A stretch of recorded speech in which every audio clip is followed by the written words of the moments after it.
Pero ahí va.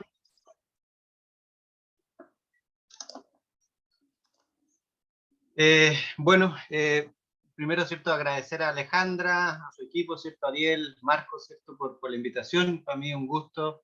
Yo estudié en la Universidad de la Frontera, y así que también, y trabajé también un buen tiempo en esa zona y he seguido trabajando a través de otros proyectos, así que la verdad es que yo soy un enamorado ahí de la región de la Araucanía, así que la verdad es que para mí es un gusto poder participar en este tipo de actividades. Bueno, yo creo que derechamente nos vamos al tema, ¿cierto?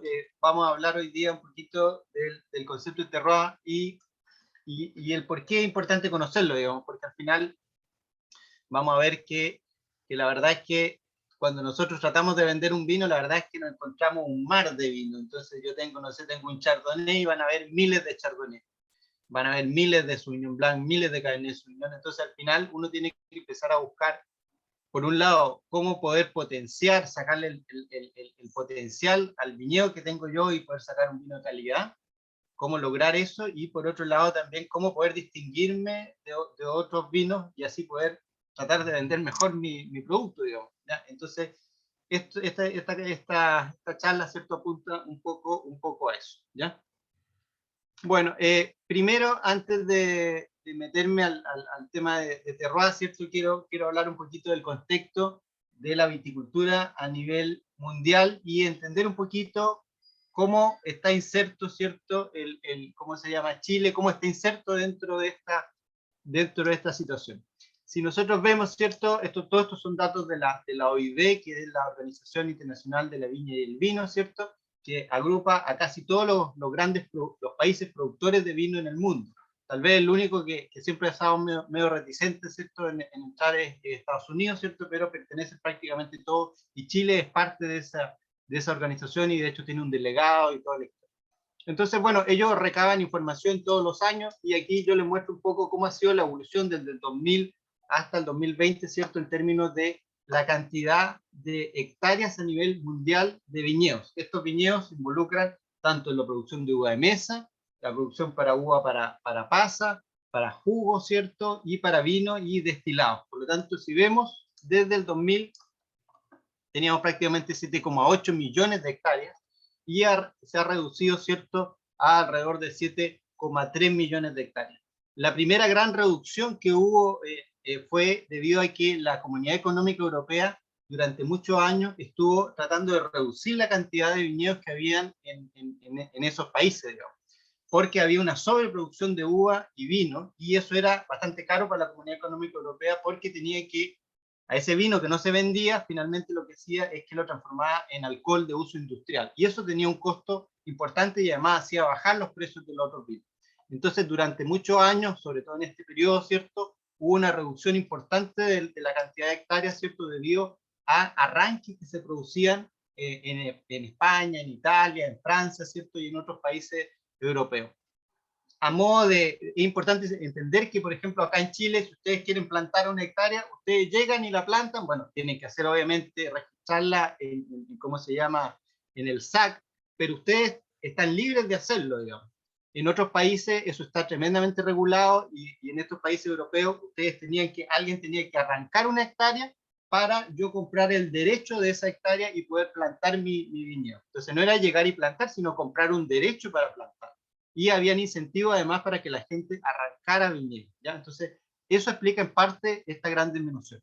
Luego ya han ocurrido otras disminuciones últimamente, ¿cierto?, ya más en estos años, en 2015, 2016, en que tuvieron que ver más con arranque en otros países como Turquía, por ejemplo. En el mismo Chile hubo una pequeña disminución de viñedos, ¿cierto? Estados Unidos también, que tenía una sobreproducción. Entonces ellos empezaron a reducir, ¿cierto? Y finalmente, a partir de 2007, ya eso más o menos se ha ido estabilizando, ¿ya? Bueno, si vemos entonces finalmente cuáles son los grandes países productores de vino, ¿cierto?, en el mundo, tenemos que por lejos son los países que llamamos del viejo mundo, ¿ya?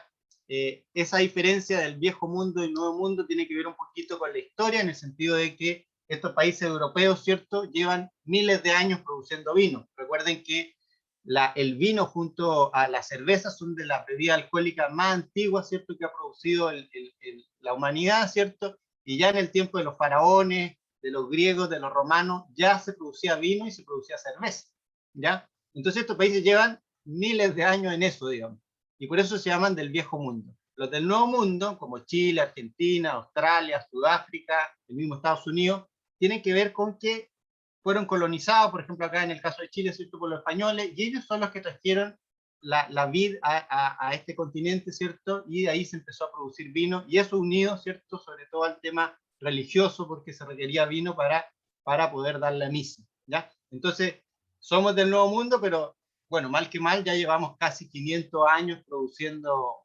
vino, o sea, desde el 1500 algo, ¿cierto? Ya en Chile ya se está produciendo vino, ¿ya?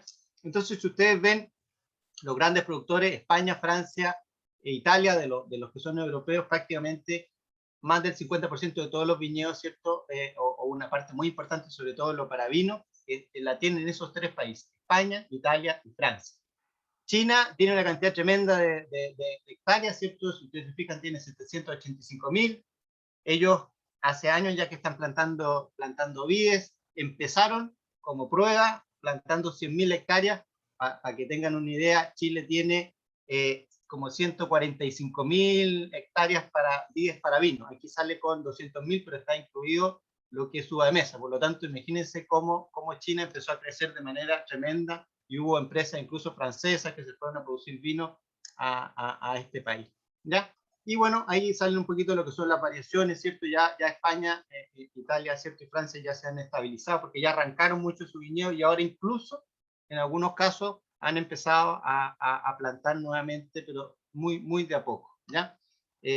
Solamente mencionarle aquí, Chile, hemos tenido una pequeña disminución también de nuestro viñedo. Respecto a lo que es la producción ya nos vamos, ¿cierto?, a vino derechamente. Antes estábamos viendo, ¿cierto?, todo lo que era uva de mesa, pasas, ¿cierto?, mostos, ciertos jugos y vino, ¿cierto? Aquí ya nos vamos derechamente a lo que es vino, ¿cierto? Ustedes ven que más o menos la producción es bastante variable, ¿ya? Y esto es en millones de hectolitros. Para que ustedes sepan, un hectolitro corresponde a 100 litros. ¿Ya? Y estos son millones de hectolitros, ¿ya? Entonces, más o menos ahora estamos más o menos en 250 millones de hectolitros, aprox, o 260 por lo que veo ahí, ¿ya? Esta gran variabilidad se debe a un tema climático. O sea, normalmente, por ejemplo, hay años muy buenos, por ejemplo, el 2018, en que las producciones fueron muy altas en el hemisferio norte, ¿cierto? Y por lo tanto hubo una cantidad de vino muy grande, a diferencia de lo que ocurrió en el año 2019, ¿ya? Si vemos entonces más o menos qué es lo que yo les decía, ¿cierto?, cuáles son los grandes productores, siguen siendo los países europeos, ¿cierto?, Italia, Francia, España, ¿ya? Pero aquí ya empieza a aparecer algunos países del nuevo mundo, ¿ya?, como es Estados Unidos, Argentina, Australia, Sudáfrica. Si ustedes se fijan, Chile, si bien es un país chiquitito, digamos, en términos de población y en términos de cantidad de hectáreas, igual alcanzamos a estar dentro del top 10 de productores de vino a nivel mundial. O sea, aquí estamos 1, 2, 3, 4, 5, 6, 7, 8, ¿cierto? En el octavo lugar en términos de producción de vino, ¿ya? Entonces, claro, somos bastante relevantes. Todo esto lo quiero mostrar para que ustedes tengan una idea de qué es lo que significa Chile en este contexto. Ahora, sí es importante mencionar que, para que ustedes tengan una idea, la segunda empresa más grande del mundo es chilena, que es Conchitoro, ¿ya? Y ¿cómo se llama? La primera creo que en este momento es una norteamericana, ¿ya? Y Chile, y Conchitoro, claro, no solo produce vino en Chile, sino que también tiene algunas filiales, ¿cierto?, que producen en Argentina, y una parte importante de las exportaciones de vino argentino son inversiones chilenas, como Trivento, ¿cierto?, que pertenece al holding de Conchitoro, o Santa Paula, ¿cierto?, algunas que pertenecen a la Viña San Pedro o Santa Rita. Entonces, para que vean que esta empresa, digamos, es bastante relevante en ese sentido, ¿ya?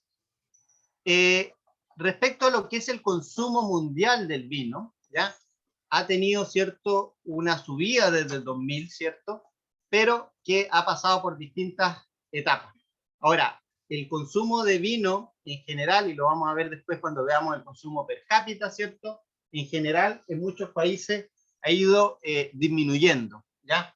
Y eso se explica porque, claro, han habido, por ejemplo, un gran competidor del vino en la cerveza, ¿ya? Entonces, claro, la gente, en vez de tomar vino, ¿cierto? Toma cerveza o a veces toma algún destilado. En algunos casos, ¿cierto? Se ha puesto de moda, no sé, en Chile cuando hubo un tiempo que se puso de moda el tequila o el whisky otras bebidas alcohólicas, destilados, ¿cierto? Entonces eso va en detrimento del consumo de vino, además del tema de los cambios que han pasado, por ejemplo, en el tema de cero tolerancia, ¿cierto?, al alcohol. Entonces, claro, ya no puedo tomar, ¿cierto?, si voy a manejar. Y en general la gente que antes consumía vino todos los días, digamos, con las comidas, ahora consume solamente tal vez los fines de semana o en el asado, ¿cierto? Entonces eso ha afectado.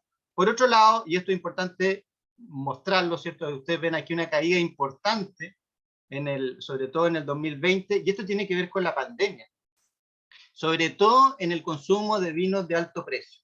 ¿Y por qué? Porque, claro, ahí estaba cerrado todo lo que son los canales Horeca, ¿cierto? Que son hotelería, restaurantes, ¿cierto? Que es justamente donde se venden los vinos caros. Entonces, una buena parte de la venta de vinos caros se vino abajo ese consumo porque estaban cerrados todos esos restaurantes, esos hoteles, ¿ya? Entonces, en ese sentido, hemos sido también afectados en parte, ¿cierto?, por lo que es la pandemia. Entonces, si vemos el consumo per cápita, ¿cierto?, o los consumos, perdón, generales, ¿cierto?, de los países, ustedes ven los grandes, un gran consumidor de vino a nivel mundial es Estados Unidos, ¿ya? Recuerden, Estados Unidos es un país grande, tiene, no recuerdo ahora, son más de 300 millones de habitantes, ¿cierto? Hay una gran variabilidad entre los distintos estados, o sea, hay estados como Nueva York o California donde se consume mucho vino y otros estados en que el consumo es bastante más bajo y prefieren consumir cerveza. Pero aún así es un consumidor bastante relevante desde el punto de vista del vino, y por supuesto estos otros países que son tradicionalmente han producido vino, como Francia, Italia, ¿cierto?, el mismo España, siguen consumiendo todavía bastante vino. Si ustedes se fijan acá, Chile prácticamente no aparece, y la verdad es que nosotros, siendo súper importante en producir vino, la verdad es que consumimos muy poco vino. Y para que ustedes tengan una idea, el consumo per cápita de Chile es más o menos, está alrededor de 14 litros per cápita. Lo cual es bastante bajo. En el tiempo sería de mi abuelo, ¿cierto? Más o menos el consumo per cápita llegó a ser de 75 litros per cápita, o sea, se consumía mucho vino, y por las razones que ya expliqué, ¿cierto?, se ha ido disminuyendo eso en detrimento, ¿cierto?, o sea, a favor del consumo de otras bebidas alcohólicas, ¿ya? Bueno, el comercio internacional, ¿cierto?, en general ha ido subiendo, ¿ya?, en términos de volumen, pero se ha ido estabilizando, y ha habido esta caída importante en el valor, por lo que ya expliqué, ¿cierto?, por el cierre de los hoteles y los restaurantes, y eso ha afectado de manera importante el valor de los vinos exportados, especialmente los vinos de alto valor. Recuerden que cuando se vende vino, yo puedo vender a granel, o sea, vendo en unos contenedores que son como unos guateros gigantes, en que eso se manda a granel, y después en el país de destino eso se termina embotellando, ¿cierto?, en distintos volúmenes, ¿cierto? O puedo vender derechamente el vino, ¿cierto?, en distintos, ¿cierto?, embotellados, ¿cierto?, en distintos volúmenes, ¿ya? Ahora sí es interesante ver que si bien Chile está en el más o menos en el octavo, noveno lugar en términos de producción de vino, o sea, alcanzamos a estar en el top 10, pero esto es bastante interesante porque si se fijan, esto me muestra cuáles son los principales exportadores de vino a nivel mundial, tanto en volumen, en millones de hectolitros, como en valor, en millones de euros, ¿ya? Y si se fijan, aquí por lejos los que lideran las exportaciones a nivel mundial son Italia, España, Francia, ¿ya? Por lejos. Pero ya aparece en el cuarto lugar a nivel mundial Chile. O sea, somos un gran productor, o sea, un gran, perdón, exportador de vino. Y eso es porque, claro, en los años 90 empieza a haber esta gran baja, ¿cierto?, de consumo de vino, y ¿qué es lo que hacen las empresas chilenas vitivinícolas, ¿cierto? Empiezan a focalizarse en el mercado externo y no tanto en el mercado interno, ¿ya? Y entonces gran parte de lo que produce Chile en vino lo manda para afuera. Y eso, por eso nos hemos quedado en el cuarto lugar. Hace unos cuantos años atrás, Australia era el cuarto exportador a nivel mundial, y Chile ya hace algunos años lo superó, ¿cierto? Ahora, sí es también muy interesante de ver que por lejos el que genera más dinero con las exportaciones de vino no es tan raro, ¿cierto? Es Francia. Esto es, fíjense que son millones, son 9.700, 9.800 casi millones de euros, ¿ya? Eso explica porque, claro, ellos venden sus vinos tremendamente caros, ¿ya? Yo siempre les cuento, ¿cierto? Fuimos con unos productores a Francia, yo los llevé, fuimos a ver lugares donde vendían vino, y de repente en estas tiendas especializadas tú puedes encontrar, por ejemplo, había una botella de vino francés que costaba 26 millones de pesos, o sea, prácticamente lo que cuesta un vehículo, ¿cierto? Un vehículo caro, digamos, ¿ya? Entonces, Francia, la verdad es que si hay personas que tienen dinero y quieren impresionar a alguien, van a comprar un vino francés porque tiene un prestigio tremendo, digamos. Entonces, si bien Francia puede exportar menos en términos de volumen que tal vez que Italia o España, pero por un tema de prestigio, el nivel promedio de sus vinos, el precio promedio, perdón, es tremendamente alto.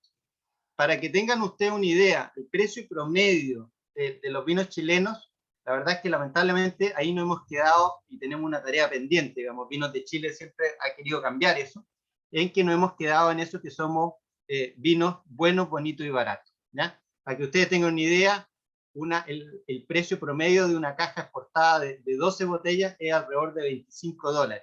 Y si sacan la cuenta, más o menos eso significa como 1.800 pesos por botella. Precio promedio, ¿no? O sea, es bastante bajo, ¿ya? Justamente lo que vamos a mostrar acá en el tema del terroir va un poco a que si uno quiere vender un vino más caro, primero tiene que producir un producto de calidad, y para eso tiene que saber cuál es el potencial de dónde plantar, ¿cierto? ¿Qué plantar? ¿Cierto? Y para eso tengo que conocer mi suelo, mi clima. Entonces, primero tengo que tener un producto de calidad, y por otro lado tengo que tener una historia que contar, porque cuando hablamos de vinos tan caros, la verdad es que una persona no compra un vino caro porque sí, hay un prestigio detrás, y hay algo que hay un tema también de exclusividad. O sea, si yo compro ese vino de 26 millones, es porque quiero que sea exclusivo. O sea, yo es un tipo, claro, con mucha plata, y entonces no por nada va a comprar eso. Entonces ahí la botella es increíble, el corcho es espectacular, tiene una etiqueta diseñada por un artista famoso, hay un cuento detrás, ¿cierto? Entonces, y eso me permite vender el vino caro. Es como un poco, tal vez,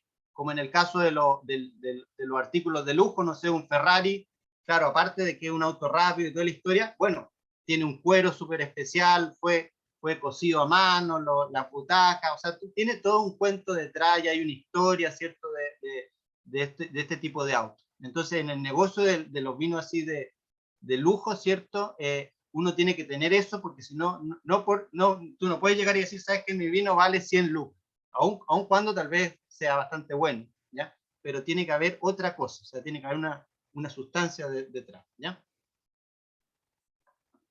Bueno, y tal vez también es importante mencionar, ¿cierto?, cuáles son los principales importadores de vino, y en eso, aquí sale otra vez en términos de volumen, ¿cierto?, y en términos de valor, y ahí, claro, hay varios países importantes como Reino Unido, Estados Unidos, ¿cierto?, el mismo Francia importa vino, ¿cierto?, Canadá, ¿ya? Chile, la verdad es que manda vino a gran parte de los países que consumen vino. O sea, yo puedo encontrar vino en los resorts en Costa Rica, puedo encontrar obviamente en Estados Unidos, en Reino Unido, llega a casi todos lados, y todos estos vinos, por ejemplo, no sé, el Gato Blanco, Gato Negro, el Casillero del Diablo, llega a todos los lugares, digamos. Entonces, en ese sentido, ahora, nosotros sí, como mercado muy importante, obviamente está Estados Unidos, está Reino Unido, que claro, ahí con el tema del Brexit hubo un poco de ruido, ¿cierto? Pero también mandamos mucho también a muchos países europeos. Bueno, ya pasando, teniendo claro eso, digamos, que en el sentido de que Chile, ¿cómo se llama? Es un actor importante desde el punto de vista de exportación y de producción de vino, y que tenemos este problema de vino bueno, bonito y barato. Ahí vamos, metemos el tema, ¿cierto? Un poquito del terroir, porque eso me ayuda un poco a entender ¿cómo puedo yo tratar de, si tengo un viñedo, ¿cierto? O tengo un terreno y lo quiero plantar, ¿cómo puedo sacar el máximo, ¿cierto? En términos de calidad y cómo también tener un rendimiento, obviamente, que sea interesante en base al potencial que tiene mi terroir, ¿ya? Ahora, en ese sentido, es importante entender que la calidad del vino nace en el viñedo, ¿ya? Entonces, cuando la uva llega a mi bodega, yo, si soy buen enólogo o buen bodeguero, ¿cierto? Voy a lograr mantener esa calidad, ¿ya? Pero si no soy bueno, la voy a echar a perder, ¿ya? No es que yo voy a mejorar la calidad. Ahora, hay trucos, ¿cierto? Y hay cosas, bueno, legales e ilegales, ¿ya? Pero vamos a hablar de la legalidad. Yo puedo mejorar cosas, puedo mejorar color, puedo acidificar, tengo ciertas cosas que puedo hacer, pero la verdad es que nunca va a reemplazar el tema de tener una uva de calidad para obtener un vino de calidad, ¿ya? Entonces, entendiendo eso, la gran pega es tener una uva de calidad y luego es mantener esa calidad en la bodega. Todas las prácticas que yo haga tienen que apuntar a eso o entregarle cosas especiales como puede ser, no sé, el paso por barrica, ¿cierto? Entregarle otro tipo de estructura o de complejidad aromática, ¿ya? Pero el tema del viñedo, ¿cierto? Es clave en el término de calidad de la valla y por tanto calidad del vino, ¿ya? Y bueno, y ahí el tema del origen es súper importante porque también, como yo les decía, me permite distinguirme. O sea, si yo quiero vender un vino, ¿por qué van a comprar tu vino, digamos? Si yo tengo miles a disposición. Entonces, algo me tiene que distinguir y ahí, bueno, ahí hay, de repente hay vinos que son de nicho, como son, no sé, los vinos biodinámicos o los vinos que cumplen con el fair trade, ¿cierto? O que vienen de comunidades mapuche, o alguna cosa, pero eso tiene muchas veces que ver con el origen, como sería el tema de vino mapuche, por ejemplo, ¿ya? Bueno, entonces finalmente este término, ¿cierto? Este concepto de terroir, ¿cierto? Tiene que ver un poco con varias cosas. Por un lado, las condiciones donde crece la vid, o sea, el suelo, el clima, ¿ya? Y finalmente también la genética del cultivar que yo decido plantar ahí, ¿ya? Entonces ese terroir involucra esto, involucra también un término como de imagen país, ¿ya? En ese sentido, por ejemplo, Neozelanda lo ha trabajado bastante bien, ellos tienen un Sauvignon Blanc que tiene un determinado estilo, ¿cierto? Y ya han armado un cuento con respecto a los Sauvignon Blanc neozelandeses, ¿ya?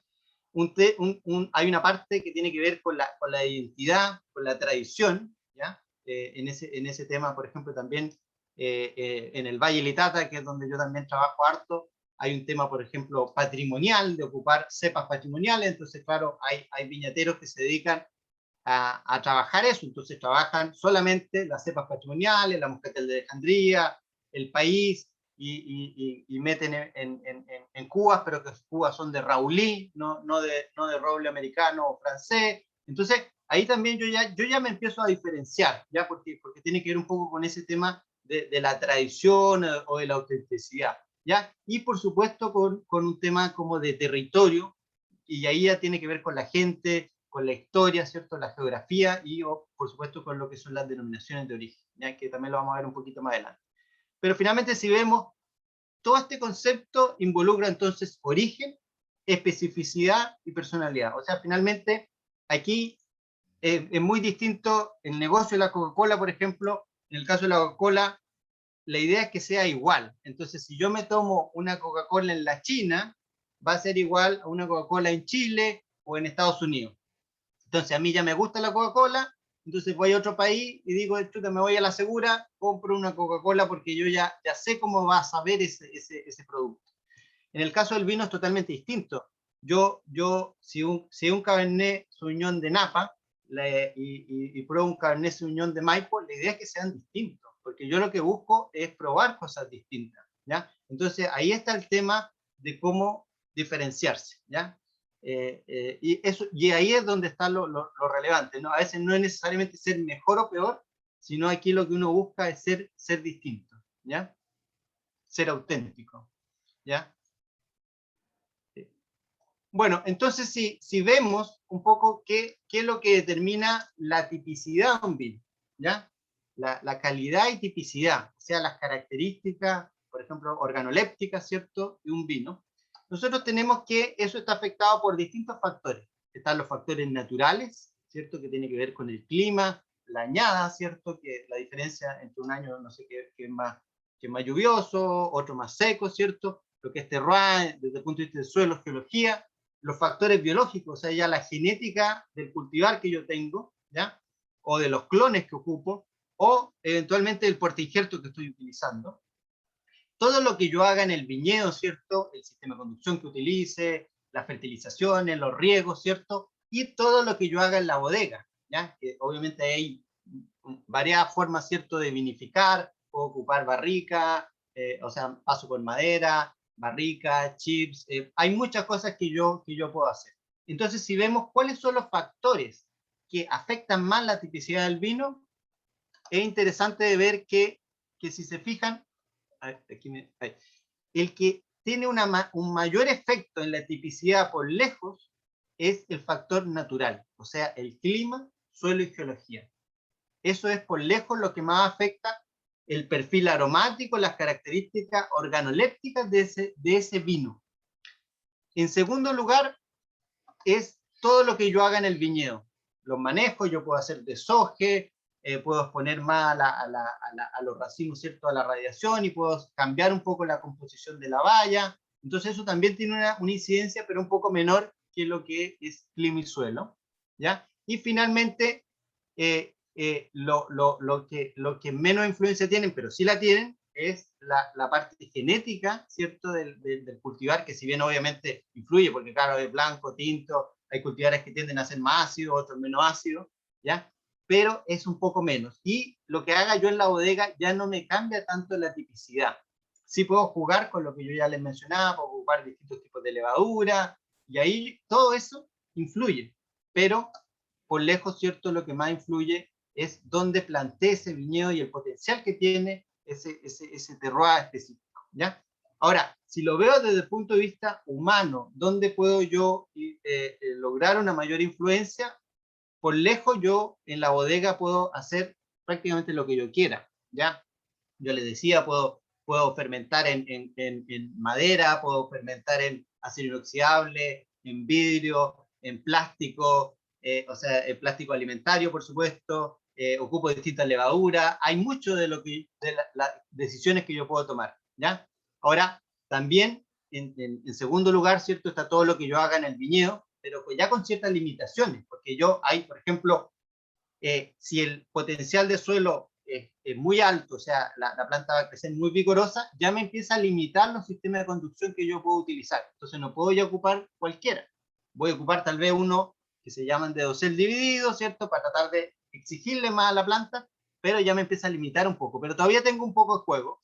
Puedo, por ejemplo, en una zona, yo puedo elegir ya, la zona es fría, por lo tanto tengo que ocupar un cultivar de ciclo corto, ¿cierto?, que me alcance a madurar bien ahí, ¿ya? Y dentro de eso, entonces digo, ya, ¿qué ocupo? Ocupo colocar chardonnay, puedo colocar pinot, entonces tengo cierta decisión, pero dentro de ciertos límites. Y lo que derechamente no puedo cambiar es los factores naturales. Yo no puedo cambiar mi suelo o no puedo cambiar mi clima, ¿ya? Es poco o nada lo que puedo hacer. Yo la gran decisión que tomé es que yo compré ese viñedo o lo tengo, ¿cierto? Y esa decisión, claro, la tomo, pero una vez que ya la tengo, yo no cambio mi suelo y el clima que tengo. Puede cambiar, ¿cierto?, por el cambio climático, algunas cosas, pero como humano, ¿cierto?, es poco y nada lo que puedo hacer ahí, ¿ya? Entonces, si nos fijamos, el terroir, cuando yo hablo de unidades de terroir de base, ¿cierto?, hablo por la interacción del mesoclima con el suelo. Vamos a ver después por qué hablamos de mesoclima y no microclima, ¿ya? Y cuando a eso yo le involucro el factor humano, tomando en cuenta todo lo que es la genética de la planta, lo que haga en el viñedo y en la bodega, ¿cierto? Ahí ya hablo unidad de terroir vitícola, que es una unidad que va a producir una determinada tipicidad, ¿cierto? Un determinado tipo de uva, ¿cierto? Y que se puede repetir en algunos lugares, ¿ya?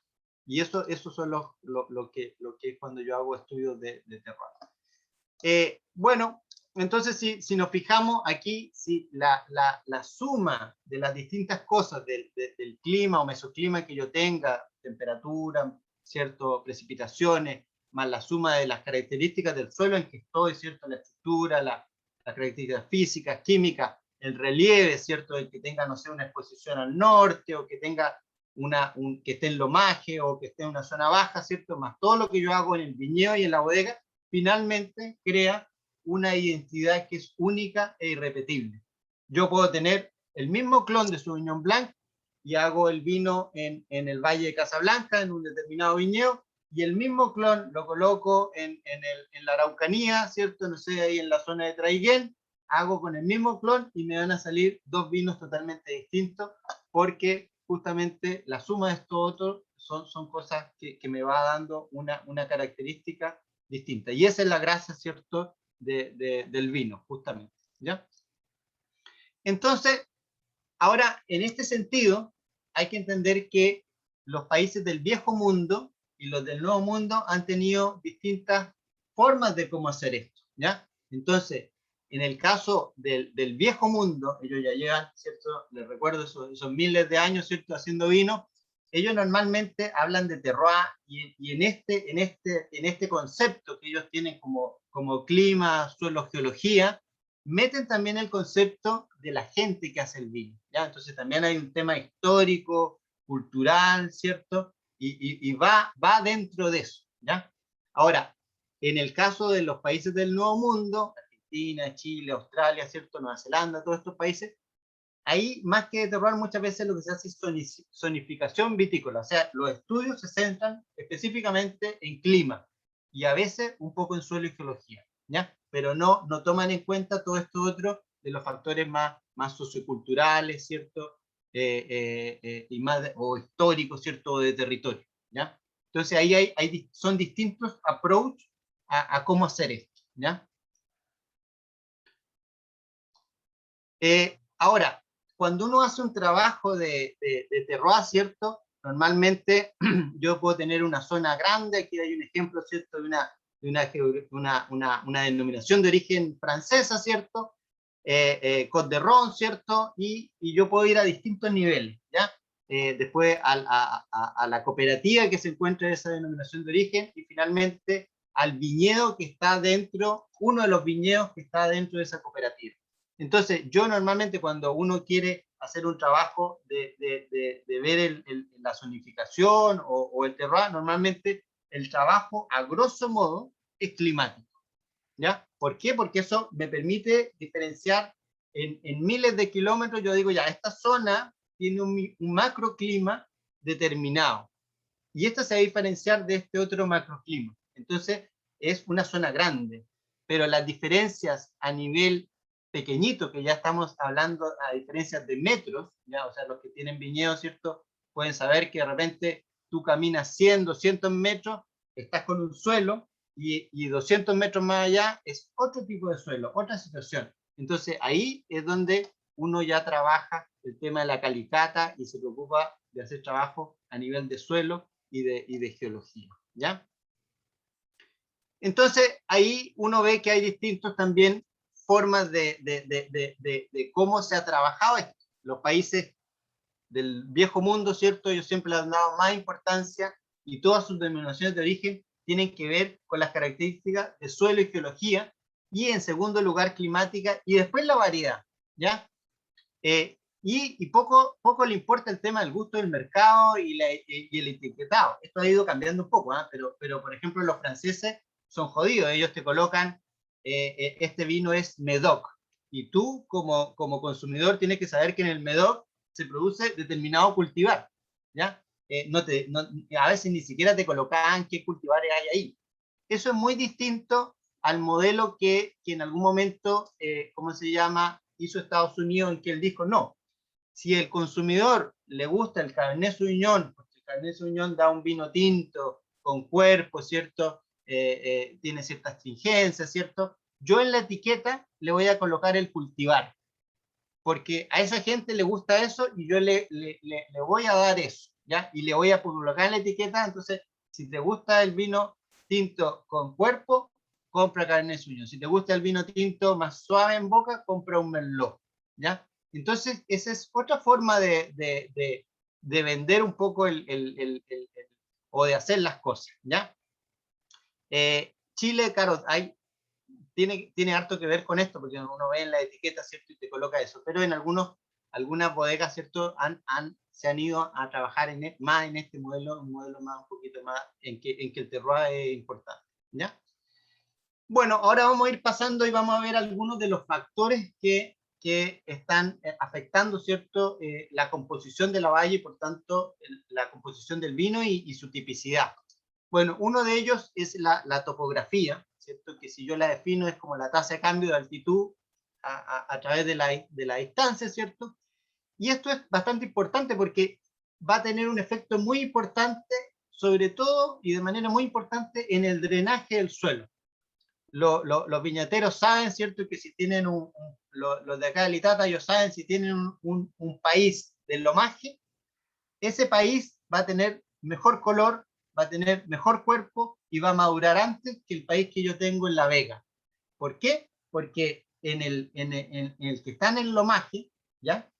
Va a tener un movimiento de agua, ¿cierto? Que va a haber menos agua disponible para la planta y la planta se va a estresar un poco más. Por lo tanto, va a activar el metabolismo secundario que tiene que ver con la producción de elementos que protegen a la planta, ¿ya? Y ahí está todo lo que son los antocianos, polifenoles, ¿cierto? Compuestos aromáticos, ¿ya? Entonces, eso explica un poco por qué a veces yo puedo obtener una mejor calidad, si la hago bien, ¿cierto? En un lomaje que en una zona más baja, sobre todo si es una vega, ¿cierto? Donde la planta tiene mucha agua disponible, porque la agua, hay un movimiento lateral desde la zona más alta hasta la zona más baja, entonces ahí queda una napa más alta, entonces la planta tiene más disponibilidad de agua y termina creciendo más vegetativamente en detrimento del crecimiento reproductivo que es la fruta, ¿ya? Ahora, también tiene que ver esa topografía, tiene que ver con la exposición. Entonces, por ejemplo, si yo tengo un lomaje que me da al norte, voy a tener una mayor intercepción de luz y temperatura que si tengo un lomaje que me dé al este o al sur, por ejemplo, ¿ya? Y eso, obviamente, es importante, porque si yo tengo un tinto en que requiero mayor acumulación térmica para lograr una buena maduración, bueno, entonces yo tengo que buscar una exposición que me permita tener una mayor intercepción de radiación, a diferencia tal vez de lo que yo haría si quiero tener un blanco, ¿ya? Y por otro lado, también la topografía me puede afectar un poco lo que es la influencia marina.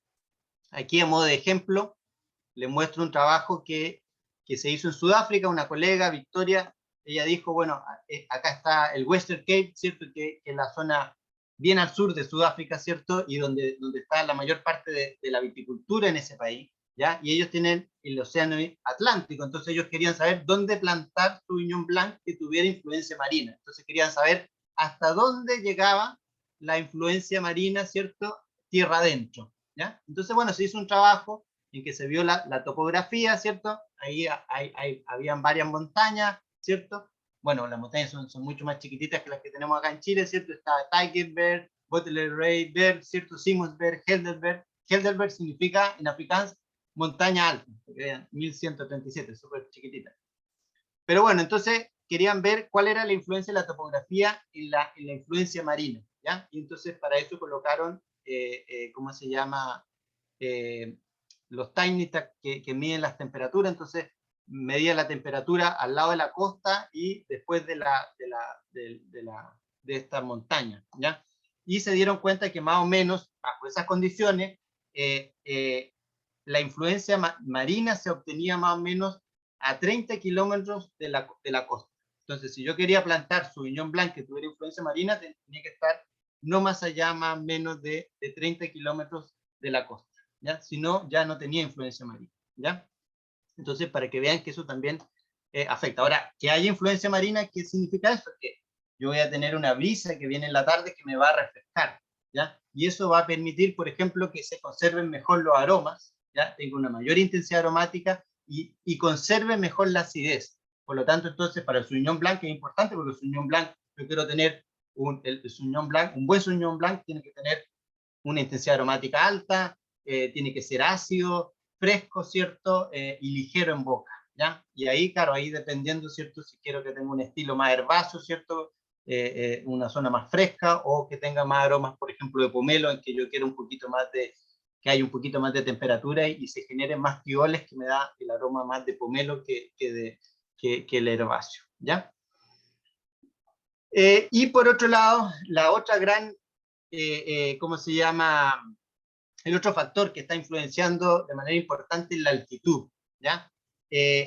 A medida que uno va subiendo en altitud, la temperatura va disminuyendo, ¿ya? Y aquí salen un poquito los valores, ¿cierto? Bajo distintas situaciones. Por ejemplo, en Mendoza, que los que hayan visitado Mendoza, es una zona tremendamente calurosa. Entonces, mucha gente decía, bueno, difícil que lleguen a producir vinos tintos de calidad si es demasiado caluroso. Y la verdad es que entonces, ¿cuál era la solución? Era plantar en zona alta. Entonces, ahí se dieron cuenta que el Malbec plantado en viñedos a una gran altitud, la verdad es que son Malbec de muy buena calidad. ¿Por qué? Porque tiene una alta amplitud térmica, o sea, durante el día tengo temperaturas altas, pero durante la noche muy baja, y eso permite que todo lo que se generó de fotosíntesis, ¿cierto? De azúcares, ¿cierto?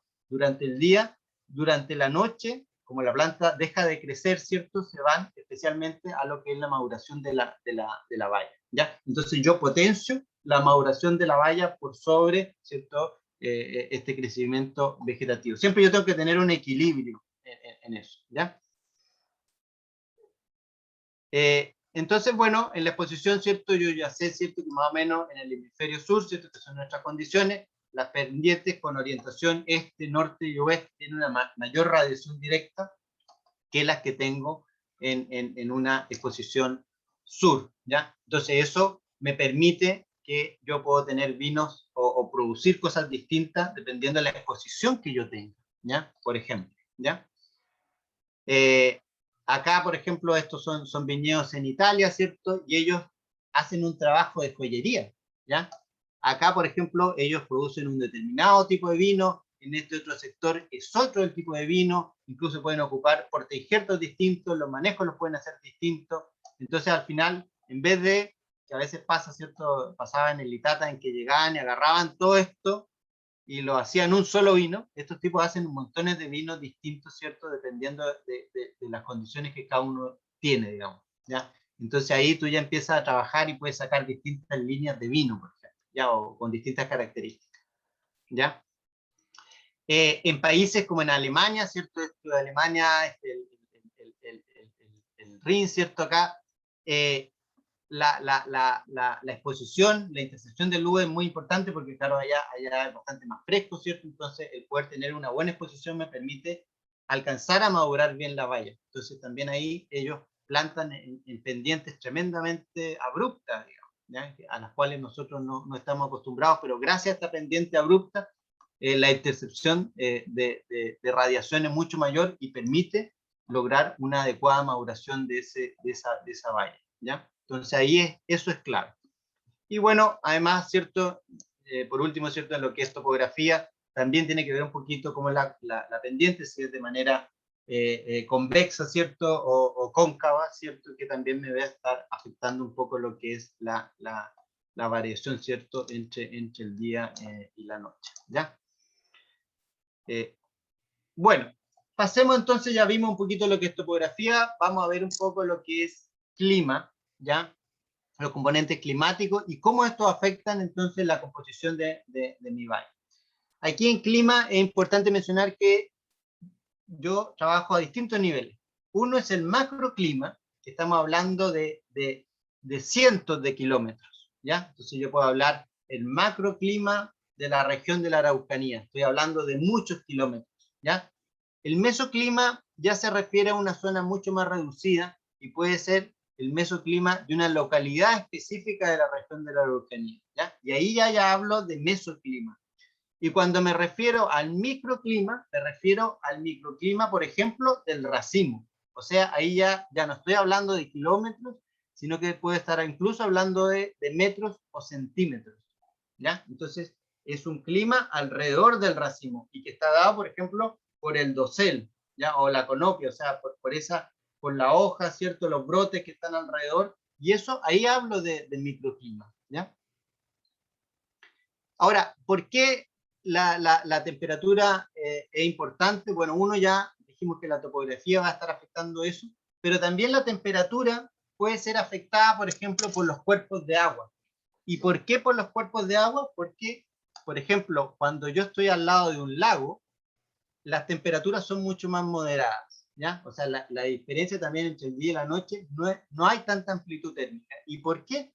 Porque este cuerpo de agua, por ejemplo, un lago, va a captar temperatura durante el día y la va a liberar durante la noche. Y eso hace que modere las temperaturas, a diferencia que si yo estoy, por ejemplo, en la precordillera, donde las diferencias son bastante más marcadas, ¿ya? Entonces, cuerpos de agua afectan eso. Entonces también eso es un asunto que uno debe contemplar. Eso a veces puede explicar por qué, por ejemplo, yo puedo producir uva y alcanzar a madurar bien y no tener tanto problema de helada en lugares como, no sé, en la 10ª región, por ejemplo, ¿ya? Cuando estoy al lado de los lagos, ¿ya? Ahora, de todos modos, científicamente se ha demostrado que, por ejemplo, altas temperaturas reducen la acumulación de antociano. Y el antociano es el que da el color en el caso de los vinos tintos. Por lo tanto, vinos tintos que provienen de zonas muy cálidas normalmente no tienen tan buen color, a diferencia de lo que ocurre en zonas más templadas o un poco más frescas. Por otro lado, los fenoles, que los fenoles tienen que ver con esa sensación de astringencia, ¿cierto? Cuando yo no sé, me como un caqui, ¿cierto? Y me queda esto mugre, ¿cierto? Y esto es porque esos fenoles, ¿cómo se llama? Se combinan con la proteína de la saliva y la saliva pierde la capacidad de lubricar la boca, entonces me queda la boca seca. Entonces se ha mostrado que, por ejemplo, en el caso del Riesling, que es un vino blanco, en vino Riesling de California, que es una zona más cálida, tiene contenidos fenólicos 10 veces mayores a los Riesling que se producen en Alsacia, que es una zona más fresca. Entonces, obviamente, desde el punto de vista de calidad, es mucho más interesante estos vinos de Alsacia, Riesling de Alsacia, ¿cierto? Que los que se pueden producir en California, ¿ya? Entonces, eso hace que, por ejemplo, ciertos climas cálidos me producen vinos que son más ásperos, más astringentes, ¿cierto? Debido a que tienen más contenido fenólico, ¿cierto? Que si vinieran de una zona más fresca. Y eso es importante, sobre todo para los vinos blancos, donde yo busco una acidez agradable, pero que no me moleste en boca en términos de mucha astringencia, ¿ya?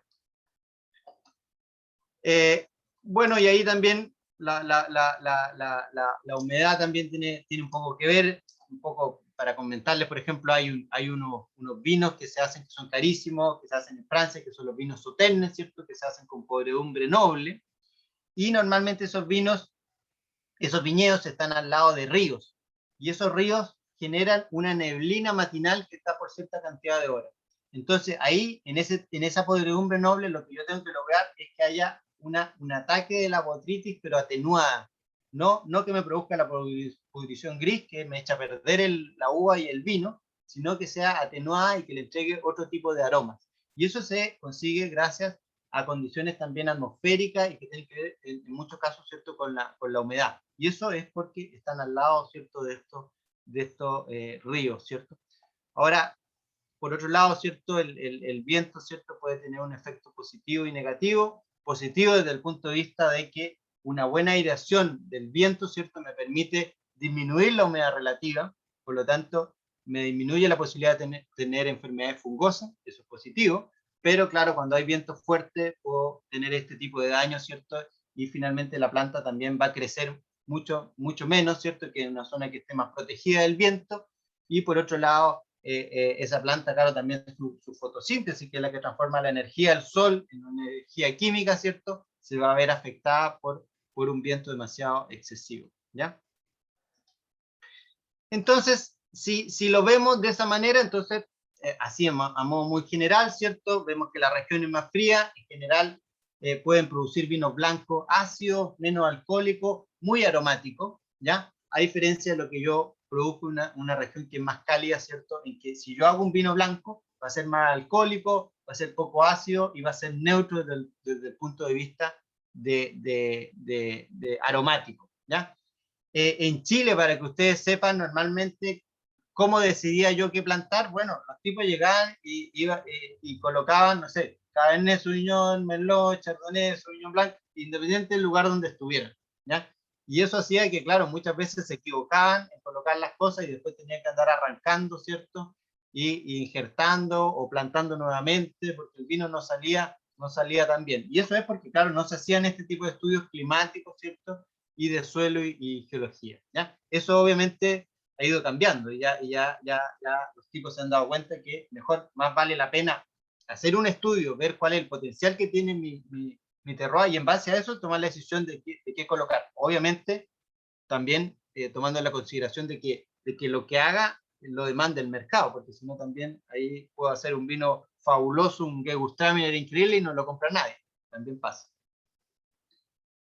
Bueno, aquí mostrarle que se han creado algunos índices bioclimáticos, ¿cierto? Para poder clasificar las zonas desde el punto de vista climático respecto a su aptitud vitivinícola. Entonces aquí Tonieto, que es un investigador brasileño, ¿cierto? En conjunto con Carbonneau, que es un francés, dijeron, bueno, nos vamos a fijar en tres índices.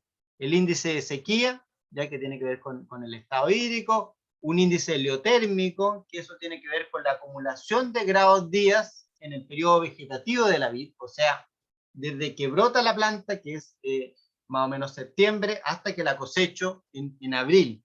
En ese periodo vegetativo, ya que la planta está activa, porque después, recuerden, la planta entra en receso en el invierno, yo voy en base 10, porque la planta de la vid se supone que más o menos sobre 10 grados Celsius empieza a crecer, entonces yo voy contando cómo se va acumulando esos grados día. Entonces, si un día, por ejemplo, tengo 15 grados, le quito los 10 y creció, o sea, se acumularon 5 grados día. ¿Ya? Y así voy acumulando, entonces puedo tener zonas que tienen, no sé, 1000 grados día versus otras que tienen, no sé, 2000 grados día o 800. ¿Ya? Y el índice heliotérmico además considera el largo del día, dependiendo dónde me encuentre yo en el mundo. Hay zonas que tienen un largo de día mayor, ¿cierto? Y otro. Y eso lo corrige este índice, ¿ya? Y además, el índice nicotérmico, que tiene que ver con el índice de frescor de noche, que en el mes de marzo se mide cuán fresca es la noche, ¿ya? Por un poco lo que yo les decía antes, que claro, mientras más fresca, es mejor desde el punto de vista de lo que puedo obtener en términos de calidad, ¿cierto? Aromática, de mantención de la acidez, ¿cierto? De color, ¿ya? Por ejemplo. Entonces ellos clasifican y dicen, bueno, en el índice de sequía voy a ir desde zonas que son húmedas hasta zonas que tienen una sequía muy fuerte. Ahí tiene que ver con el déficit hídrico. Estamos pensando en viñedos en que no hay riego, ¿ya? Índice heliotérmico desde zonas que son muy frías a zonas muy cálidas, y un índice de frescor de noche que va de noche muy fresca a noche cálida, ¿ya? Entonces, aquí los valores, ellos dicen, bueno, en el índice heliotérmico más o menos va desde mayor a 3000 grados días, que sería muy cálido, a menos o igual a 1500, ¿cierto? Que sería, perdón,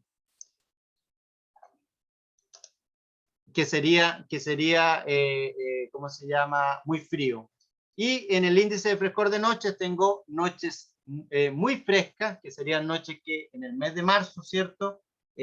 Sean en promedio, ¿cierto? Menor o iguales a 12, y noches cálidas que serían mayor a 18 grados Celsius, ¿ya? Y el índice de sequía, ¿cierto? Que va de menos igual o menor, ¿cierto? A menos 100 milímetros, ¿cierto? Y mayor a 150 en zonas que son húmedas, o sea, hay un superávit, ¿cierto? De agua. Eso me permite compararme. Entonces, por ejemplo, Bento Gonçalves, que es una zona del sur de Brasil, donde se produce vino, se produce muy buen espumante, pero los tintos son más o menos nomás. Yo tengo ahí, se clasifica como un clima húmedo, es templado cálido, y las noches son templadas. Y la verdad es que ahí los vinos tintos se dan harto malitos, la verdad, ¿ya? No así los espumantes. ¿ya?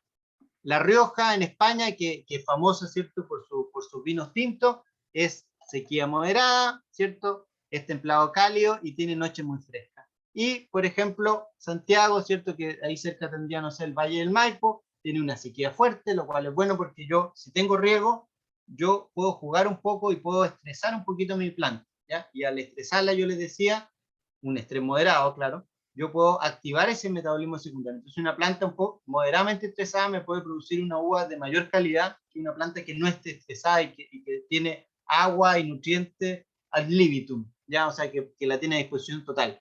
Entonces, ahí tiene una sequía fuerte, es templado cálido, ¿cierto? Y noche muy fresca. Y ahí se producen vinos tintos, por ejemplo, de muy buena calidad, ¿ya? Ahora, si vemos entonces un trabajo que hizo la Chile, ¿cierto? Ellos clasificaron en algunas zonas vitícolas chilenas, sobre todo la zona central, ¿cierto? Y dijeron más o menos el índice endotérmico en promedio era de 2075 grados día, o sea, es templado, un índice de frescor de noche de 9,4 grados Celsius, o sea, noches muy frías, y un déficit hídrico que clasifica como muy seco y con una amplitud térmica de 16 grados Celsius, que sería la diferencia entre el día y la noche. Es una amplitud térmica bastante buena, bastante amplia, ¿ya? Entonces, si tomando esos datos, ellos en ese trabajo, ¿cierto?, comparan con otras zonas, entonces dice, en términos del índice hilotérmico, se compara algunas zonas de España y Australia, y en el índice de frescor de noche es interesante porque Bordeaux, que es una zona muy famosa en términos de vino tinto, ¿cierto?, tiene noches frías, ¿ya? Cape Town, que está al lado del mar, noches templadas, claro, ahí sigue haciendo calor en la noche en esa zona, ¿ya? Y esta parte de Nueva Zelanda tiene noches frías, ¿ya? Recuerden, Chile tenía noches muy frescas, ¿ya? Y en realidad, entonces, el índice de frescor de noche en realidad sería similar a algunas zonas en Alemania, como el Moselle, ¿cierto? O zonas más frescas en Francia, como la Borgoña o Champagne, ¿ya? Y en términos de déficit hídrico es parecido a algunas zonas de España, como La Mancha, ¿cierto? O Portugal, ¿ya? Y Priorat, que es donde se producen unos vinos tintos muy buenos, ¿cierto? En España, en Cataluña, ¿cierto? Tiene una amplitud térmica de 10. Lo recuerdo, Chile tenía una de 16. O sea, en general, Chile desde el punto de vista climático tiene un potencial tremendo para producir vinos tintos, ¿cierto? Y blanco en algunas zonas también, ¿cierto? De muy buena calidad desde ese punto de vista, ¿ya? Bueno, es un poco lo que es climático. Ahora vamos a pasar a lo que es geología, ¿ya?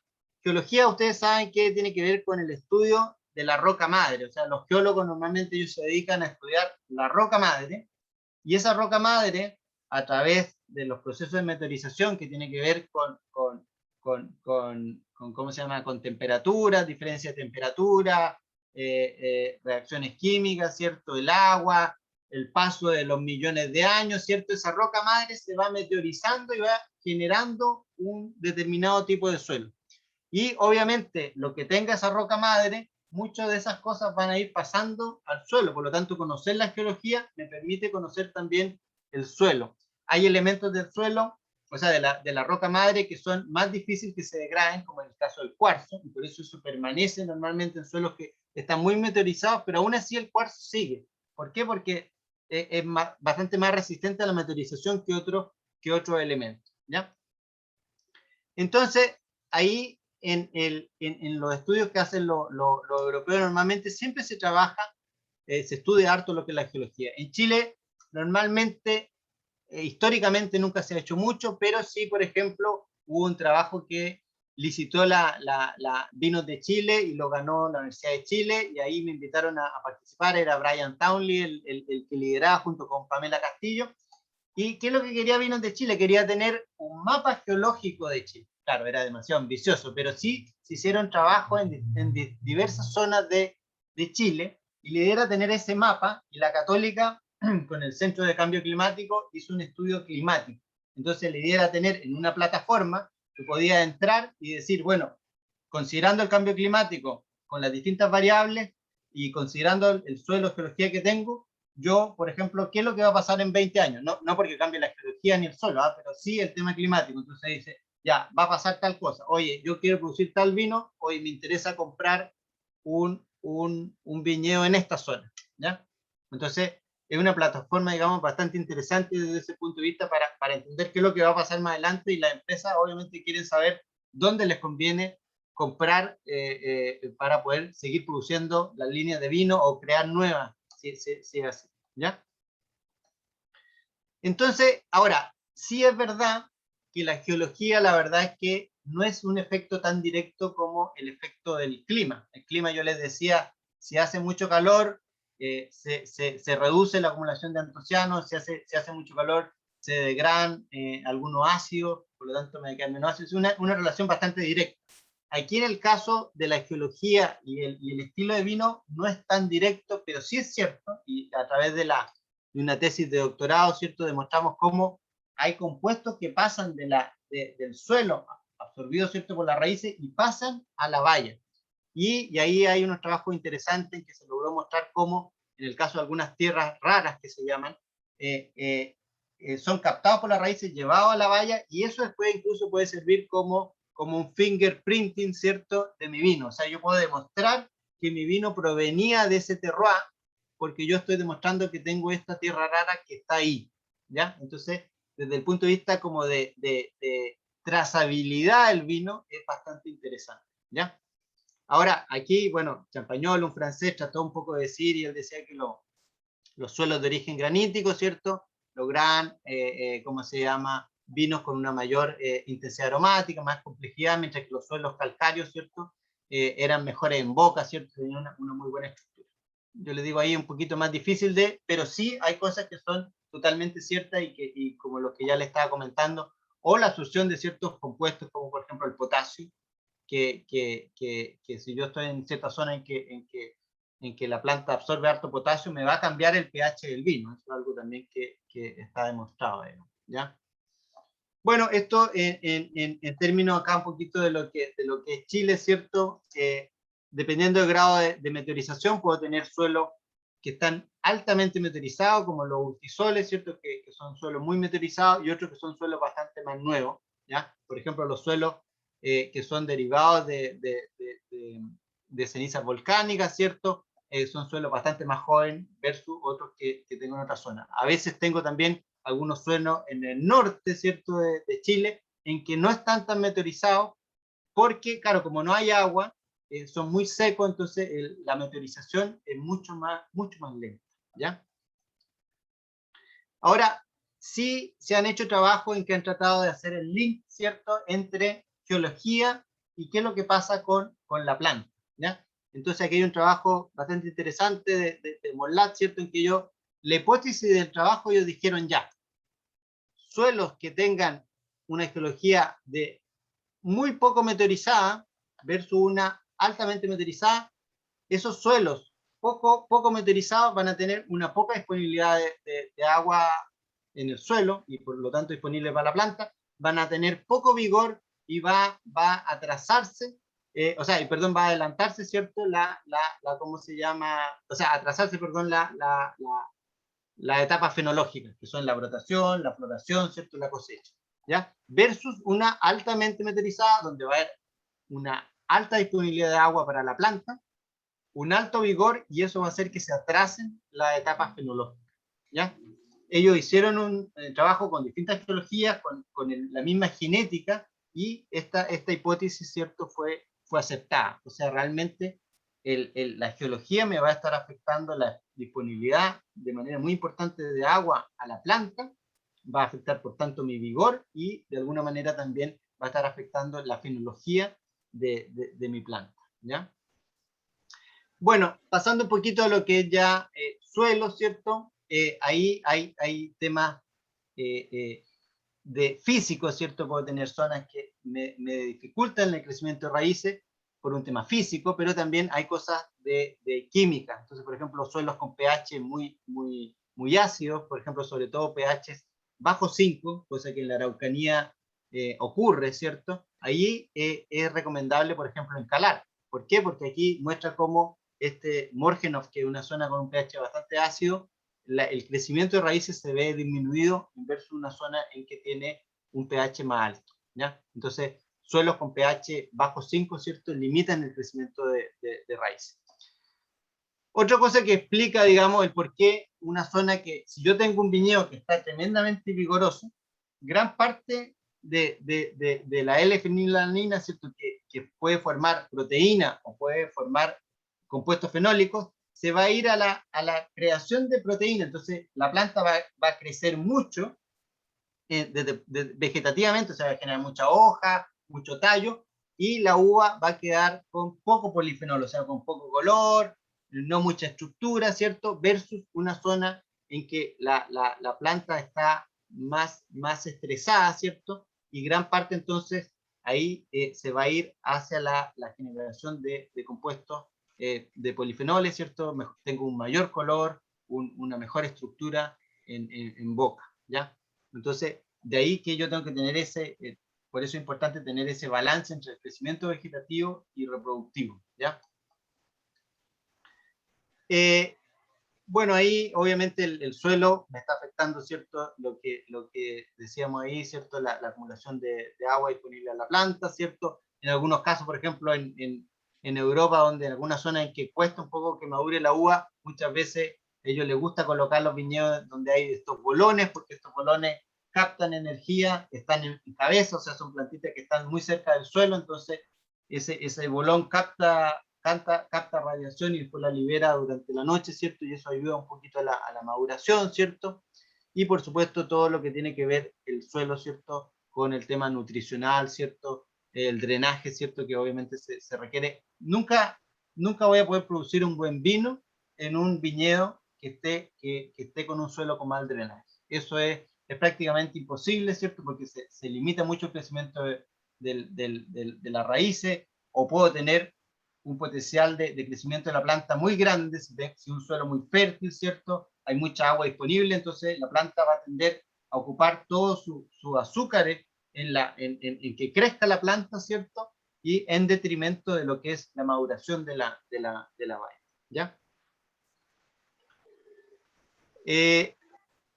Y bueno, por supuesto, bueno, esto un poquito ya lo dijimos. Entonces, eso ha hecho que a nivel mundial se hayan asociado ciertos tipos de suelo y geología con ciertos tipos de vino, ¿ya? Entonces, por ejemplo, en Alemania, este tipo de suelo así de pizarra se asocian con Riesling de muy buena calidad, ¿ya? O, por ejemplo, en el caso de Bordeaux, ¿cierto? En que se asocian esos tintos, ¿cierto? Con zonas que tienen suelo de caliza, ¿cierto? Y con cierta cantidad de arcilla. Entonces ellos ya saben que teniendo ese tipo de suelo, la verdad es que el tinto que voy a producir ahí es de una calidad muy alta, unida obviamente a la parte climática, o sea, va todo unido, ¿ya? Ahora, en Chile entonces tengo, en el norte, más o menos en la cuarta región, tengo suelos de reciente evolución o incipiente, como eso dice Pisoles, que son suelos con baja materia orgánica, algunos de origen coluvial, ¿cierto? Que son arrastrados, ¿cierto? Y algunos suelos calizos, que no hay mucho en Chile, ya comparado con Francia, ¿cierto? Pero hay algunas partes que son suelos claro, en algún momento fueron fondo de mar, entonces ahí se acumularon muchas conchas, ¿cierto? Es lo que llaman ahí los geólogos las coquinas, ¿cierto? Entonces se acumularon muchas conchas, ¿cierto? Y eso dio origen a finalmente suelos calizos a través de los millones de años, ¿ya? Entre la quinta región y la octava, ¿cierto? Tengo suelos un poquito más arcillosos, arenosos, de origen granítico, suelos de origen aluvial, ¿cierto? Son arrastrados, ¿cierto? Por ríos, ¿cierto? Y eso es un poco lo que puedo tener en el Valle de Maipo, por ejemplo, ¿ya? Y más hacia el sur, ¿cierto? Hacia la costa son suelos muy antiguos, ¿cierto? Y puedo tener también suelos de origen volcánico, ¿cierto? Y bastante arcillosos, ¿ya? Esto es interesante porque, por ejemplo, suelos de origen, viñedos que vienen de suelos de origen volcánico, no hay tanto en el mundo. O sea, tenemos obviamente, no sé, en Tenerife, ¿cierto? En las Islas Canarias, ¿cierto? Que pertenece a España, ellos tienen suelo, producen vino en viñedos con suelos de origen volcánico, ¿ya? Pero eso es algo que es interesante porque es algo que también nos puede distinguir. Entonces, en el caso de la Araucanía, eso también es un tema, digamos, a considerar. aquí solamente una fotografía, ¿cierto? Para mostrarle un poquito. Acá ellos hicieron un estudio de terroir, lo hizo Pedro Parra, ¿cierto? Entonces habían 3 terrazas, ¿ya? Y había una que era la más antigua, no recuerdo cuántos millones de años tenía, y entonces en la más antigua, ellos, por las condiciones que tenía, produjeron su vino ultra premium, que es el Don Melchor, no me acuerdo, antes costaba como 100.000 pesos, no sé cuánto cuesta ahora. En la otra terraza colocaban terruño, que es un vino caro, en ese tiempo costaba, no sé, 20.000 pesos, pero claro, de muy buena calidad, pero ya un poco más bajo. Y en el otro, el Marqués de Casa Concha, que también es un vino un poquito más bajo, ¿cierto? Entonces, aquí alguna fotografía, no sé si me pasa. No me pasó, espérense. Disculpen que está medio lento el computador. Ahí ustedes pueden ver suelos de origen aluvial, ¿cierto? Con estos bolones, ¿cierto? ¿Cómo se llama? Y ahí entonces producen el vino Don Melchor. Ellos determinaron que ese era el que tenía las condiciones más idóneas, ¿cierto? Para su vino ultra premium, ¿ya? Acá unas calicatas que hicimos en Purén, ¿cierto? Y ahí ustedes pueden ver suelos bastante arcillosos con presencia de cuarzo, ¿ya? Y ahí unos viñedos que hubieron, unos trabajos que se hizo ahí en la región de la Araucanía. Bueno, entonces tengo, ¿cierto? Ya hemos visto un poco lo que es suelogeología, vimos el tema climático, y el otro gran componente de este concepto, ¿cierto? Tiene que ver con el cultivar, que es la genética, ¿ya? Hay cultivares, se han demostrado que algunos son más sensibles al clima que otros, y por ejemplo el Cabernet Sauvignon no es tan sensible como pasa con el Merlot, y eso explica un poco por qué el Cabernet Sauvignon es el cultivar para producción de vino más plantado en el mundo, ¿ya? Porque claro, puedo plantar Cabernet Sauvignon en situaciones completamente distintas climáticas y aún así el cultivar, ¿cierto? No se ve tan afectado por esas condiciones, ¿ya? Entonces eso también, obviamente el tema genético de lo que tenga él, ¿ya? Es relevante, digamos, dentro de esta. Ahora tengo cultivares, como yo les decía, de ciclo largo, como puede ser el Carmener, el Cabernet Sauvignon, que requieren una acumulación de grados día muy grande para madurar bien, y puedo tener otros de ciclo corto, como el Pinot Noir, el Chardonnay, ¿cierto?, que requieren una menor cantidad de horas de grados días para madurar bien. Entonces, esa de ciclo corto yo las puedo colocar en zonas que son más frescas. Es lo que pasa un poco, digamos, en algunas zonas también de la Araucanía, donde, claro, yo probablemente no voy a poder madurar bien un Carmener. Entonces tengo que pensar tal vez un Pinot Noir, un Chardonnay, un Sauvignon Blanc, o tal vez un Merlot que es ciclo medio, también algunas partes sí, otras partes no, ¿ya? Pero ahí uno empieza a jugar un poquito con la genética del cultivar. Bueno, esto solamente para mostrarles finalmente un trabajo en que ellos vieron distintos parámetros que afectan la calidad del vino y querían ver qué afecta más, el clima, el suelo, la añada se refiere a la diferencia entre un año y otro, ¿cierto? O la genética, el cultivar. Entonces ahí si se fijan, en el caso de la acidez, por lejos en la añada, ¿cierto? Porque si fue frío, ¿cierto? Me va a afectar claramente el clima fuerte en lo que es así de pH, los antocianos muy marcado por lo que es clima, un poco menos por lo que es suelo. La parada de crecimiento, esto está pensado en viñedos sin riego, por lo tanto ahí tiene que ver mucho el clima, porque si llueve, llueve en el periodo en que todavía está creciendo el brote, va a seguir creciendo si hay agua disponible. Entonces ahí el tema de que haya lluvia o no haya lluvia es muy importante. Pero, por ejemplo, otros parámetros como el suelo, que están dados fuertemente por lo que es el suelo, digamos, por el potencial de crecimiento de esos suelos en términos de capacidad de retención de agua y que esté disponible a la planta, y por otro lado, con el tema de los nutrientes. Pero claro, en ese trabajo ellos más o menos, en la conclusión a la que llegan es que el que más afecta es el clima, ¿ya? Que más parámetros de calidad de la uva y por tanto del vino son los factores climáticos, ¿ya? Y en Chile, eso sí, nosotros normalmente siempre nuestras denominaciones de origen estuvieron dadas derechamente por una separación prácticamente política o por río, ¿ya? Y tenía que ver una diferenciación de norte a sur. Pero la verdad es que en ese trabajo que hizo la gente ahí de la Chile, que está muy interesante, ellos demostraron a través de sus datos climáticos que en realidad las grandes diferencias no son tanto de norte a sur, son de mar a cordillera. Y ahí es donde se propone entonces tratar de diferenciarse de los vinos que tienen influencia, se llaman costa porque van a tener influencia de la marina, versus, ¿cierto?, los que están entre cordillera, en la zona media, o los que son Andes, que son los que tienen ya una influencia más de precordillera. Y ahí las diferencias climáticas son bastante marcadas. Entonces hay más diferencia de mar a cordillera que de norte a sur, ¿ya?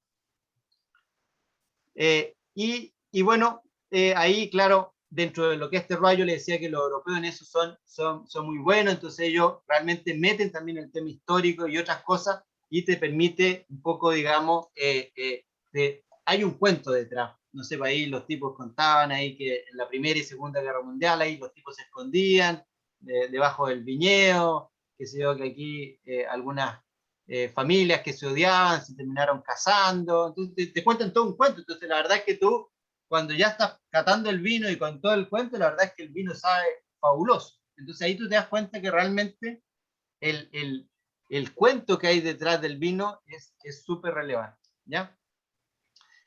Solo para mostrar, aquí ya voy terminando, ¿cierto? Estos son algunos trabajos que nosotros hicimos en el ITATA con Marcela Hidalgo, Pamela Castillo, ¿cierto? Y el que le habla, y hicimos algunas calicatas, o aquí en este caso eran algunos cortes de suelo, ¿cierto? Y hicimos algunos trabajos de suelo y geología, y ahí mostramos cómo, por ejemplo, en la zona del Itata, por ejemplo, el suelo, todos ellos eran de origen granítico, pero dependiendo del grado de meteorización, por ejemplo, aquí ustedes ven este perfil de suelo que era el sector La Leonera, totalmente distinto al sector que era La Palma, ¿ya? Entonces, el potencial de esos terroirs son totalmente distintos, si bien tienen el mismo origen granítico, pero el grado de meteorización ha sido totalmente distinto, ¿ya?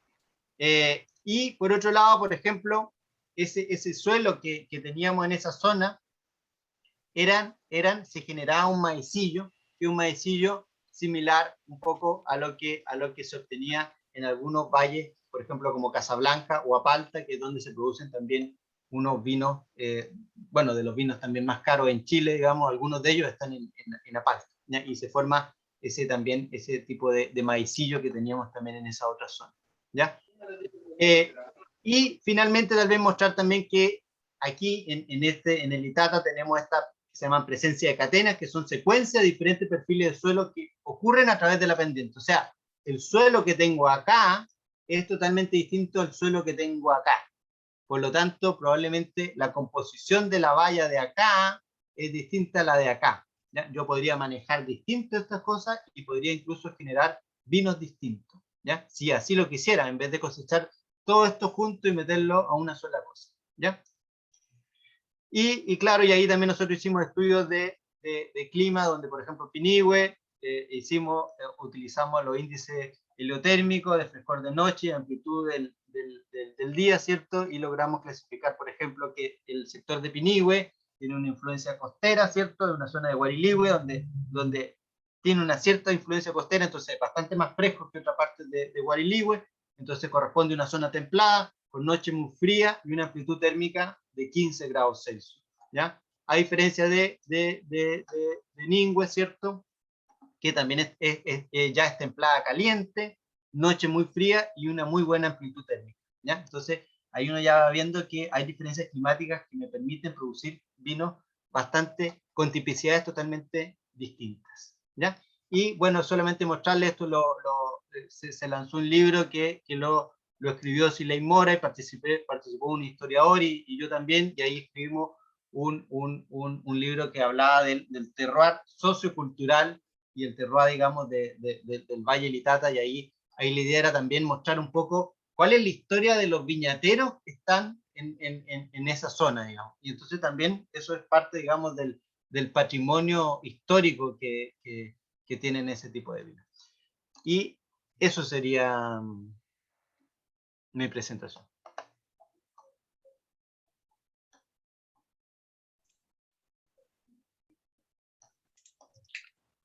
Bien, damos muchas gracias a Ignacio. En realidad fue una charla bien completa, con muchos antecedentes en cuanto al concepto que estábamos revisando el día de hoy, y esperamos que haya sido de provecho para los productores y asesores. En realidad hay varios que están en el área desde distintas aristas, ya conociendo un poco más y profundizando en este mundo de la enología y la vitivinicultura. Vamos a responder algunas preguntas, Ignacio, no sé si te parece. Hay un Sí, par de perfecto. preguntas específicas. Primero, Marco Bustamante dice, ¿cómo caracterizaría en líneas generales los terroirs de la Araucanía? Ya, bueno, la verdad es que ahí en la Araucanía hemos hecho algunos trabajos no en toda la región, por lo tanto no podría, ¿cierto?, llegar y hablar de muchas zonas, y hemos hecho algunas cosas que hemos estado trabajando con la CONADI.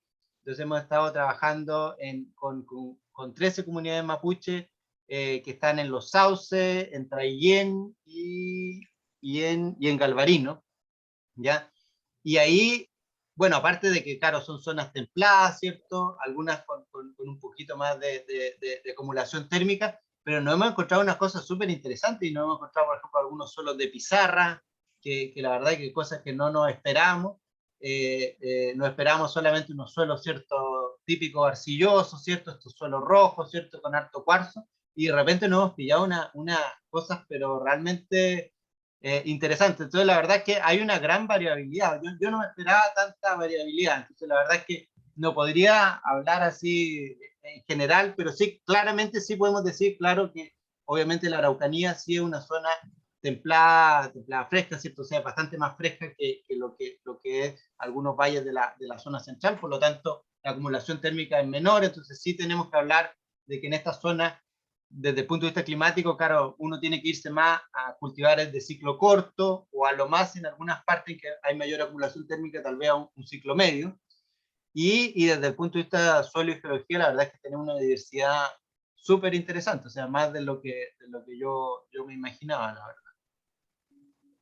Bien, muchas gracias. Bueno, esperamos que haya sido una respuesta ahí para Marco, quien preguntaba.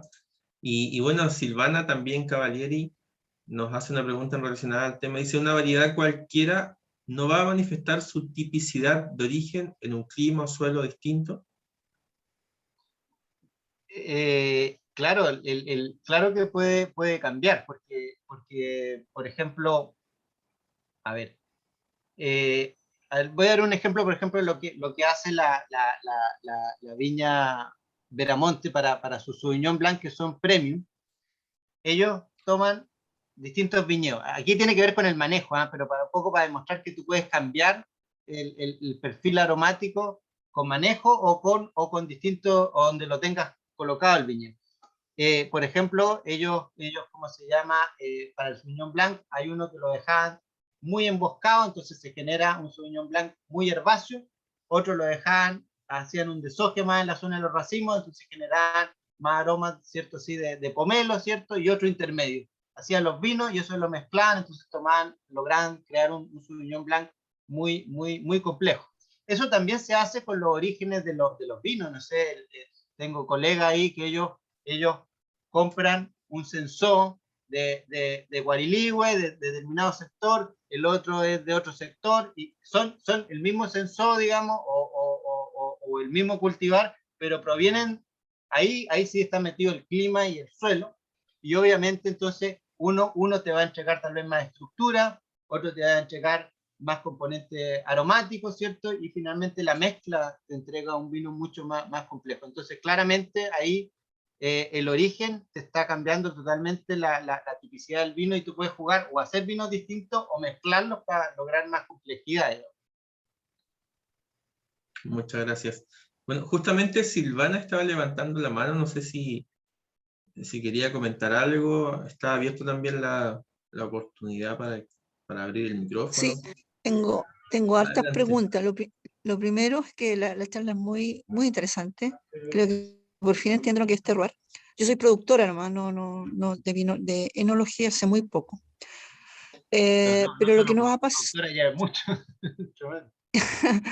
Sí, lo que nos ha pasado, nosotros estamos en la zona de los sauces. Yo había leído los estudios que había hecho alguien, no me acuerdo quién era, pero como de la Universidad de Concepción, Ujú. en que llegaba a saber cuáles eran las horas día, o sea, las horas de calor que se acumulaban en la zona y que daba para la maduración de las variedades que tú mencionaste, del Ujú. del Silvaner, en fin, de ciclo corto, como tú dices. Sí, sí, Por sí, eso sí, elegimos Pinot Noir. sí. Pero lo que nos ha pasado, nosotros empezamos en el 2015 la primera cosecha, tenemos como 6 cosechas, es que cada año estamos cosechando con los mismos bricks y qué sé yo, casi una semana antes. Partimos cosechando a principios de abril y ahora estamos cosechando la primera semana de marzo, y así como bien apurado. Y estoy en un chat de viñateros, así como de viñateros chicos, y me doy cuenta que ellos están cosechando en, bueno, otras variedades, por supuesto, pero en mayo, no sé, bien a finales de mayo. Ujú. Entonces me hace sentido lo que dices, que es más importante la variación cordillera, costa, centro que norte-sur, pero Sí. particularmente la comuna de los Sauces, el tema la acumulación de grados de calor hace que estén madurando mucho antes. Entonces, Mm. y aquí va mi pregunta. Porque nosotros tenemos Pinot Noir, pero una de las críticas iniciales es que no tenía la tipicidad del Pinot Noir de la Borgoña, eh, sino que parecía otro vino que no fuera Pinot Noir. Mm. Eh, entonces, bueno, yo sé que depende de la enología, pero la fruta era una fruta sana, una baya bonita, con buen azúcar, eh, pero no sé si porque las plantas son muy jóvenes todavía, pero no parecía Pinot Noir. Algunos otros dicen que sí, pero en fin. ¿Cómo, por eso era la pregunta si la tipicidad varía con el clima, el suelo, y tú me dijiste que sí, Sí, básicamente. no, Eso era mi comentario. totalmente. Y incluso también puede variar con el momento de cosecha. También porque, por ejemplo, eh, François Massot, que hace mucho moscateles, la verdad es que un día me dijo, oye, mira, prueba este vino y dime qué es lo que es. Y le dije, Sauvignon Blanc. Y me dijo, no, es moscatel de Alejandría. Y la moscatel de Alejandría no tiene nada que ver aromáticamente a un Sauvignon, pero él lo cosecha súper temprano. Entonces, la verdad que la cantidad de terpenos, que es lo que da el aroma típico de una moscatel, eh, casi no lo tenía. Entonces, ahí también afecta harto eso, digamos, porque los compuestos aromáticos hay algunos que se van acumulando y se van degradando después. eh, eh, Tienen distintos puntos, digamos, en peak, en que hay una mayor acumulación y después puede haber incluso degradación, ¿ya? Pero ahí claramente el tema climático, ¿cierto? Tiene un efecto súper importante en qué tipo de compuesto aromático puede tener, y claramente, claro, esta zona no es la Borgoña, por lo tanto, la verdad es que tampoco uno tiene que pretender ser igual a ellos, o sea, derechamente tal vez aquí la tipicidad es distinta, ¿no? Te va a dar otro tipo de vino, entonces la verdad es que eso te puede gustar o no gustar, pero uno no puede pretender hacer un vino igual a la Borgoña, porque no, lo más probable no lo va a conseguir, no tiene ninguna de las condiciones, digamos, que tiene la Borgoña, digamos, tanto en suelo, clima, eh, edad de las plantas, manejo, o sea, es todo muy distinto, ¿ya? Ahora, sí, yo les decía, claro, los cultivares tienen cierta genética, por lo tanto van a tener cierta importancia en términos de esos perfiles aromáticos, ¿cierto? Porque tienen ciertos determinados tipos de aromas, pero eso se ve súper afectado por el clima, las condiciones, el manejo, entonces eso va a cambiar harto. Ahora, obviamente también otra cosa que afecta son los clones, ¿eh? Hay clones de Pinot que, por ejemplo, tienden a producir harto en volumen y no son tan aromáticos. Hay otros Pinot que tienden a tener muy buena estructura en boca, son súper ricos en boca, pero no son tan aromáticos. Entonces también ahí todo hay un juego, ¿eh? O sea, son muchos los factores que, que están involucrados. Bien, Gracias. muchas gracias también, Silvana, por tu pregunta. Edison, bueno, ya vamos a pasar a la última pregunta ya por temas de tiempo. Edison escribió, si un viñedo tiene un terroir especial, perdón, ¿existe algún documento o certificación, como en el caso de la denominación de origen? Claro, lo que pasa es que acá en Chile, la verdad es que, como yo les decía, las denominaciones de origen don Ricardo Merino, que fue el que me trajo acá, él me contaba que cuando se crearon las denominaciones de origen en Chile, prácticamente se hicieron para cumplir con la ley y poder exportar el vino. Por lo tanto, poco y nada tenían que ver con las características de suelo y clima de los lugares, sino que era un tema más de cumplir o de cosas geográficas, ¿no? ¿Ya? Por lo tanto, lamentablemente acá en Chile eso está muy atrasado. Y sí está, claro, en los otros países sí, pues, o sea, en Francia, en todos esos lados tú vas y claro, ellos tienen totalmente identificados los distintos terroirs y ya saben que en esta parte, no sé, la Borgoña, aquí es donde se produce el vino de 1.000 euros la botella y el que está un poco más allá cuesta, no sé, 10 euros la botella, ¿ya? Entonces, y eso ya lo tienen ya identificado. Acá en Chile la verdad es que, excepto, claro, trabajos que se han hecho así, digamos, por empresas que han pagado por ese tipo de estudios, o lo que ha hecho, bueno, Vinos de Chile, como yo les dije, quería hacer ese mapa, pero la verdad es que el mapa era algo tremendamente ambicioso, digamos, y al final se lograron identificar 4 sectores en Chile, digamos, en algunas partes nomás, pero no tenemos, y lamentablemente también todos los trabajos que Chile tiene muy buenos estudios de geología en el norte. ¿Y por qué en el norte? Porque Chile vive de la minería, entonces gran parte de lo que ha Senageomin ha metido Lucas en estudiar la geología en el norte. Acá en toda la otra parte de Chile, la resolución que tiene de los mapas geológicos no da para poder identificar terroirs específicos, digamos, para tomar decisiones de dónde plantar. Entonces ahí ya hay que entrar a hacer calicata, digamos, o hacer estudios, ¿cierto? Digamos, ya sean empresas que deciden hacer eso y pagar por eso, o trabajos que de repente se han hecho, no sé, con municipalidades o con alguien, o presentando un proyecto, ya otra historia. Pero la verdad es que en eso falta harto. Bien, muchas gracias. Bien, ya estamos casi terminando, de hecho nos estamos despidiendo, pero antes quería compartir, está apareciendo en su chat, una encuesta de satisfacción que es para conocer su apreciación en relación a la charla del día de hoy. No son más de 2 minutos, seleccionar ahí un par de alternativas, por favor les pedimos poder responder. Le agradecemos a los que han estado el día de hoy y comentarles que el próximo miércoles seguimos con nuestro ciclo de charlas, nuevamente con nuestro invitado Ignacio Serra, quien va a compartir el tema aspectos clave de manejo para la obtención de vinos de alta calidad. Así que va a ser también un tema muy interesante. Vamos a aprovechar este tiempo junto a Ignacio y esperamos poderlos ver el próximo miércoles también. Así que esa sería la invitación. Y bueno, mientras van respondiendo ahí la encuesta, nos vamos despidiendo y damos las gracias también. No sé si te quieres despedir, Ignacio. Sí, bueno, agradecer nada más esto, ¿cierto? Le agradezco la invitación, yo feliz, ¿cierto?, de haber participado. Solo decir que la próxima charla es en conjunto con Edgardo, ¿cierto? Ahí vamos a compartir los dos, ¿cierto?, la charla, así que no soy solo yo. Pero bueno, feliz, digamos,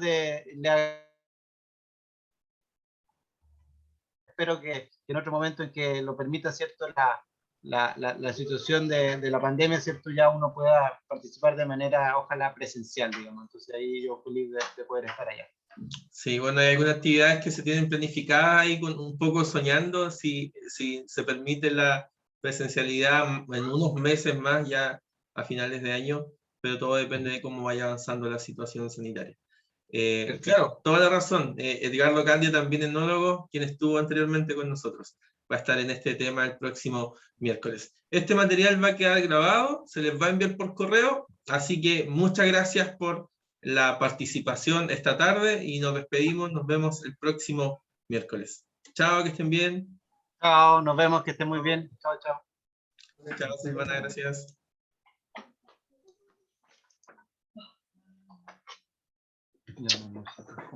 Chao.